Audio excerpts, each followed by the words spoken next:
रुको।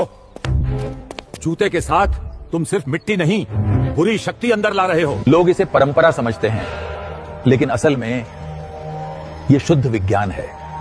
जूते के नीचे मिट्टी के साथ बैक्टीरिया, पैरासाइट और हेवी मेटल चिपके होते हैं। जूता बाहर उतारने से घर का इंडोर माइक्रोबायोम सुरक्षित रहता है। इसीलिए पूरी दुनिया में इसे पब्लिक हेल्थ हाइजीन प्रिंसिपल माना जाता है। हमारे पूर्वज ये बात बिना माइक्रोस्कोप के समझते थे। परंपरा नहीं बदली थी, हमने उसे समझना छोड़ दिया।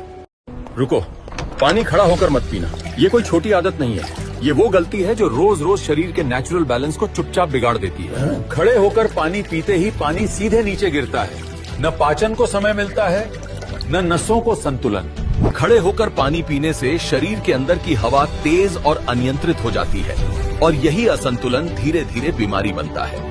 यही एक आदत घुटनों पर अतिरिक्त दबाव डालती है और किडनी को बिना जरूरत मेहनत करनी पड़ती है। जब तुम बैठकर पानी पीते हो तो पानी धीरे धीरे पचता है और हर अंग को उसका सही हिस्सा मिलता है। हजारों साल तक इंसान बैठकर ही पानी पीता था। उस समय कमर दर्द, घुटनों का दर्द आम नहीं था, क्योंकि तब जीवन में जल्दबाजी नहीं, अनुशासन और समझ थी। पानी वही था और शरीर भी वही था, लेकिन हमने डाइजेशन को खराब नहीं किया, हमने उसे बेहतर बनाया। रुको, नहाते समय पानी सीधा अपने सिर पर मत डालो। ये आपकी जिंदगी की सबसे बड़ी गलती हो सकती है और ब्रेन स्ट्रोक दे सकती है। साइंस के मुताबिक हमारे सिर का तापमान शरीर में सबसे ज्यादा होता है और पैरों का सबसे कम। हमारा दिमाग गर्मी के प्रति बहुत सेंसिटिव होता है।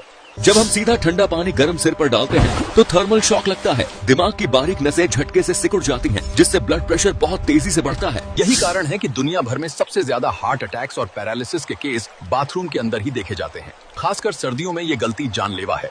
सही तरीका, पानी हमेशा पहले पैरों पर डालें, फिर घुटने और आखिर में सिर पर। बॉडी को तापमान एडजस्ट करने का मौका दें। सुरक्षित रहें, चाहे घर हो या गुरुकुल। क्या आपने कभी सोचा है कि हमारे यहाँ खाने के समय शोर मचाना क्यों मना था?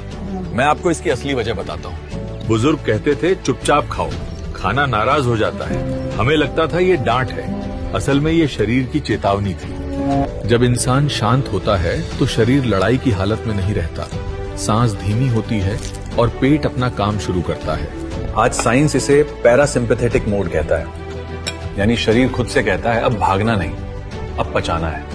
शोर में खाना, गुस्से में खाना और मोबाइल देखते हुए खाने से तो खाना पेट में जाता है पर पचता नहीं। शांत होकर खाया, खाना हल्का लगता था, नींद गहरी आती थी और दवा की जरूरत नहीं पड़ती थी। आज इसे माइंडफुल ईटिंग कहते हैं, लेकिन हमारे पुरखों ने इसे बस सम्मान से खाना कहा था।